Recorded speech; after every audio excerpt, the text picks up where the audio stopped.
시청자 여러분 안녕하십니까? 채널 K 뉴스입니다. 어제 또 한 차례의 눈폭풍이 뉴욕, 뉴저지를 포함한 미 동북부를 강타했습니다.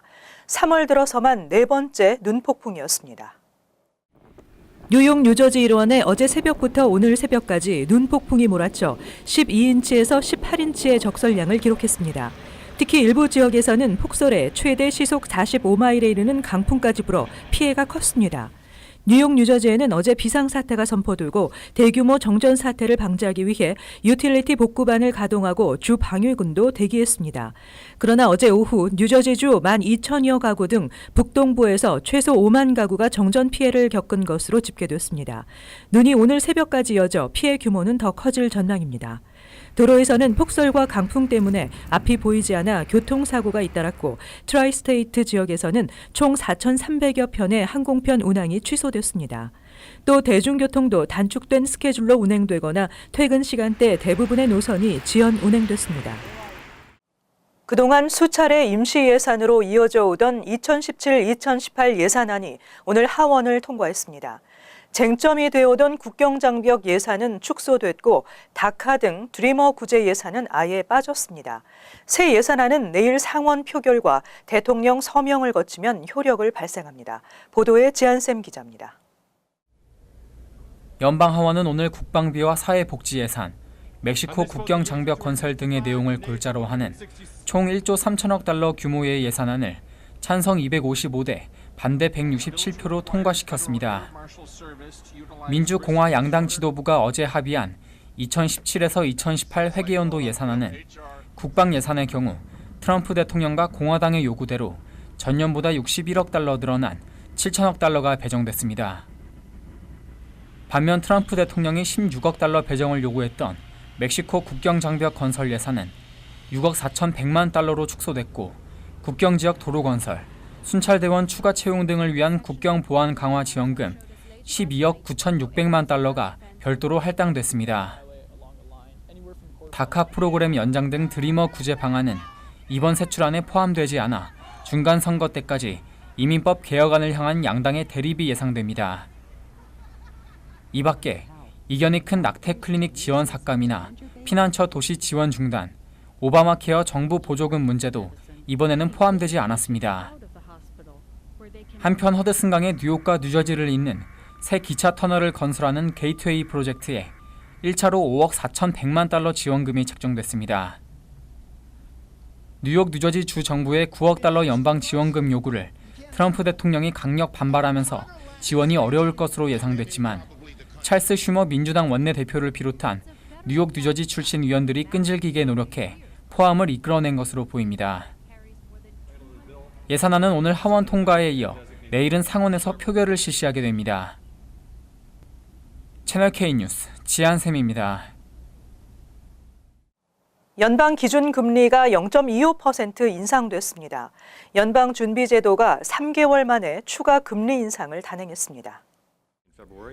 연방준비제도는 연방공개시장위원회 정례회의에서 연방기준금리를 현재의 1.25에서 1.50%에서 1.50에서 1.75%로 0.25%포인트 인상하기로 했다고 어제 발표했습니다.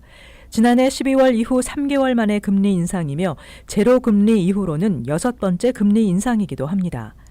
2005년 12월 기준금리를 0.25%포인트 올린 것을 시작으로 2006년 12월과 지난해 3월, 6월, 12월 모두 5차례 금리 인상을 단행한 바 있습니다.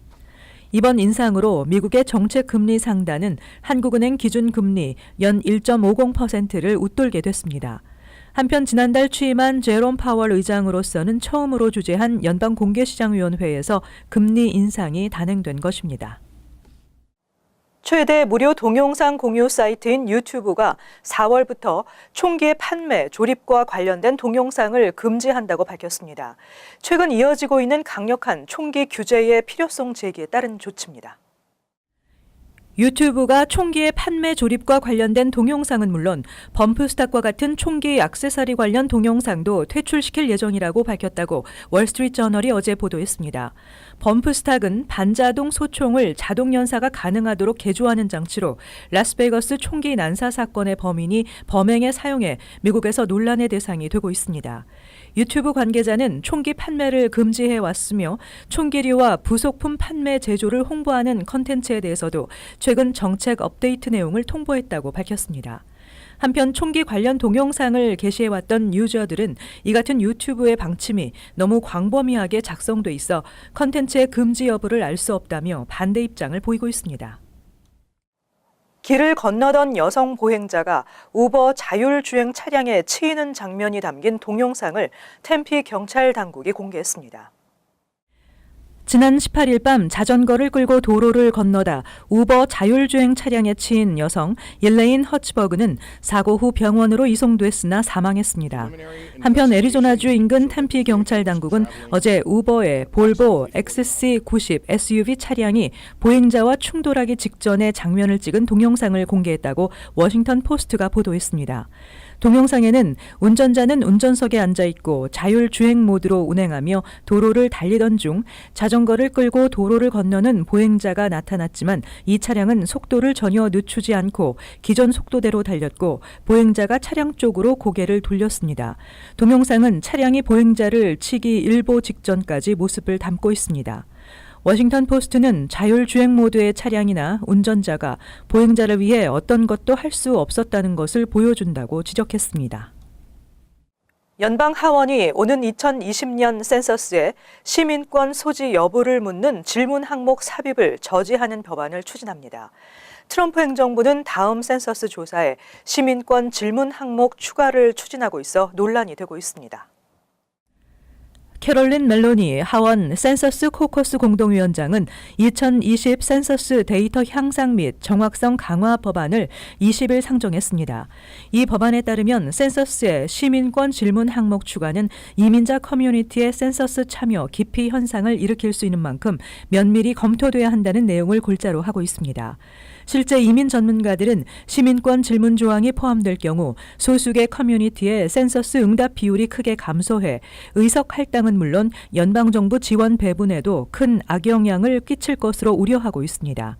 또 센서스를 2년 앞둔 시점에서 시민권 질문 항목을 추가할 경우 상당한 시간과 비용이 추가 소요될 것이라고 밝히고 있습니다. 법안을 상정한 멜로니 의원은 이 법안이 반이민 정책을 앞세우고 있는 트럼프 행정부가 2020년 센서스를 정치적으로 이용하는 것을 막게 될 것이라고 강조했습니다. 뉴욕시 인구가 860만 명을 넘어서 또다시 사상 최고치를 경신했습니다. 또 뉴욕, 뉴저지, 필라델피아 메트로 지역의 인구가 미 전국 최다를 기록했습니다. 2017년 7월 1일을 기준으로 뉴욕시 5개 보로에 거주하고 있는 인구는 2016년에 비해 0.08%가량 증가한 862만 2,698명으로 집계됐다고 연방 센서스국이 어제 발표했습니다. 뉴욕시 인구는 지난 2014년 852만 1,135명으로 사상 처음 850만 명을 돌파한 이후 꾸준히 증가세를 보이고 있습니다. 보로빌로, 브루클린을 제외한 4개 지역 모두 인구가 소폭 증가했습니다.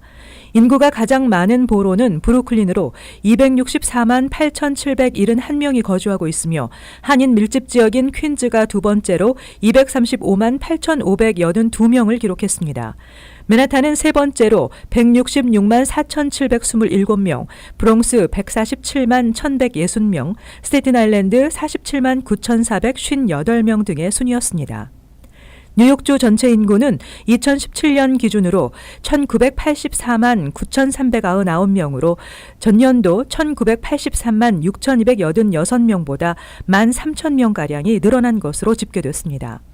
한편 메트로폴리탄 단위로 한 인구 규모는 뉴욕, 뉴저지, 필라델피아 메트로 지역이 2,032만 876명으로 미 전국 최다를 기록했습니다. 2016년 2,027만 5,179명보다 0.2% 증가한 것입니다. 세계에서 부자가 살기 좋은 도시 1위에 뉴욕시가 선정됐습니다. 연소득 25만 달러 이상의 부유계층이 가장 많은 도시로 나타났습니다.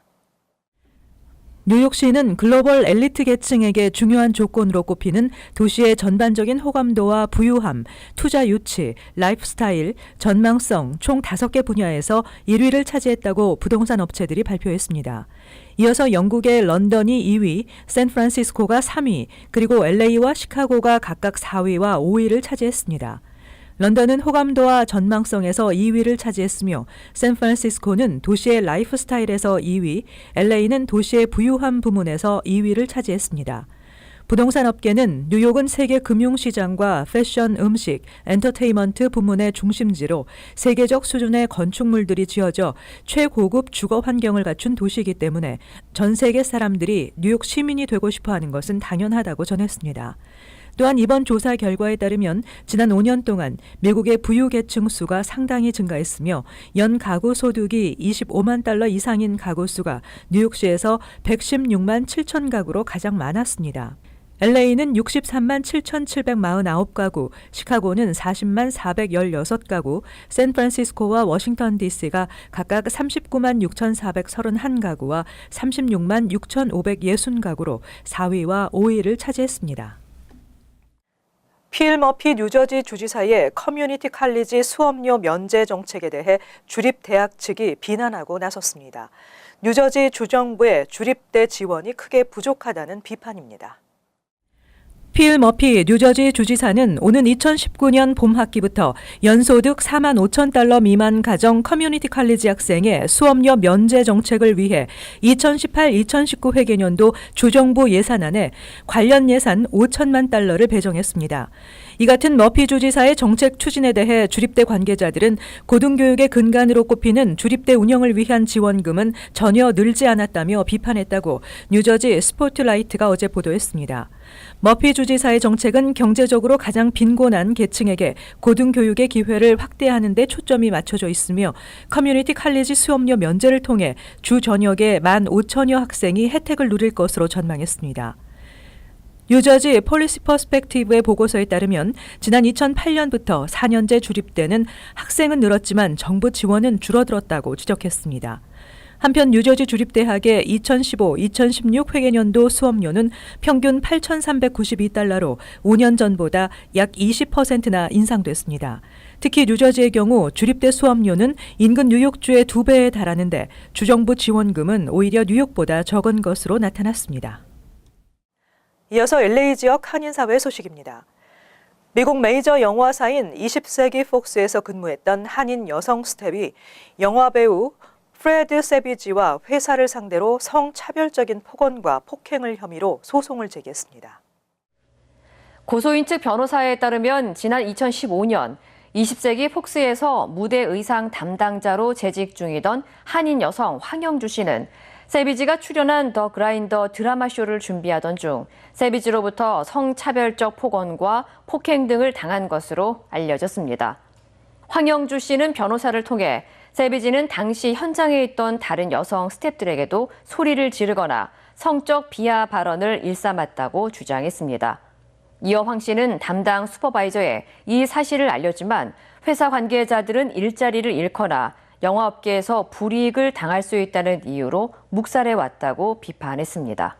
한편 폭스 측은 성명을 통해 세비지의 부적절한 행동에 대한 증거를 발견하지 못했다고 밝혔으며 현재 세비지는 혐의를 전면 부인하고 있는 상태입니다. 미셸 박 스틸 오렌지 카운티 슈퍼바이저가 피난처법 탈퇴 조례안을 위원회에 상정했습니다.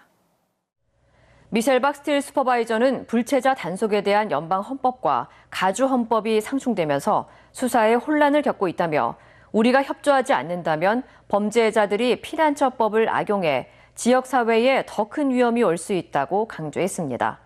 앞서 오렌지 카운티의 로스 알라미토스 시는 캘리포니아주 피난처 법안에서 탈퇴하는 조례안을 승인했으며 알리소 피에오 시도 오는 4월 4일 시의회에서 피난처법 탈퇴 조례안을 논의할 예정입니다. 이어서 간추린 소식입니다. 오클라호마주에 이어 엘라바마 주의회도 20일 질소가스로 사용을 집행하는 법안을 통과시켰습니다. 엘라바마주 상원은 가스 사용 법안을 압도적 표차로 승인해 주지사에게 보냈다고 CBS 뉴스가 어제 보도했습니다. 한편 제약회사들의 약물 생산 중단과 약물 부작용 사건도 잇따라 사용 집행에 어려움을 겪자 사우스캐롤라이나주 상원은 전기의자 사용 집행법을 통과시켰습니다. 웨체스터 카운티에서 이민자 보호 조례가 제정됐습니다. 이 조례는 인종, 성별, 성적 취향, 종교, 국적과 관련해 연방 이민 당국이 특정 이민자에 대한 조사에 착수할 시 제한적인 범위 내에서만 정보를 제공하며 카운티 내 고용된 직원들에게 국적이나 신분에 대한 질문을 금지하는 내용을 담고 있습니다. 한편 일부 공화당 의원들은 이 조례 제정으로 카운티 내 범법자들을 단속하는 데 지장을 줄 것이라고 우려하고 있습니다. 라파엘 에스피날 뉴욕시 의원은 최근 10명 이상의 직원을 고용한 업체에서 업무 시간 외에 상사가 부하 직원에게 이메일이나 휴대폰 메시지 등으로 연락하는 것을 금지하는 내용을 골자로 하는 법안을 상정했습니다. 에스피날 의원은 통신기술 발달로 직장인들이 업무 시간 외에도 자유롭지 못하게 됐다며 이 같은 고충을 해결하기 위해 이번 조례안을 마련하게 됐다고 밝혔습니다. 뉴욕시 교육국은 어제 지난해 12월 1일에 마감된 공립고등학교 1차 입시 전형 지원자들에 대한 학교 배정 통지서가 오는 26일 각 학교에 전달될 계획이라고 밝혔습니다. 또 이날부터 1차 입시 전형에서 학교를 배정받지 못하거나 지원하지 않았던 학생들에 대한 2차 입시 전형이 시작됩니다. 계속해서 환율과 증권 소식입니다.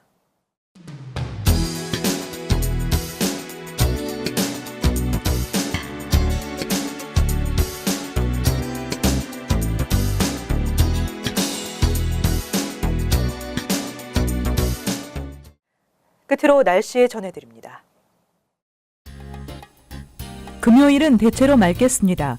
낮 최고 기온은 44도, 섭씨 영상 7도, 밤 최저 기온은 30도, 섭씨 영하 1도. 토요일 역시 대체로 맑은 날씨 예상됩니다. 일요일은 흐리고 눈비가 예상됩니다. 이상으로 채널K 뉴스를 마칩니다. 시청해주신 여러분 고맙습니다.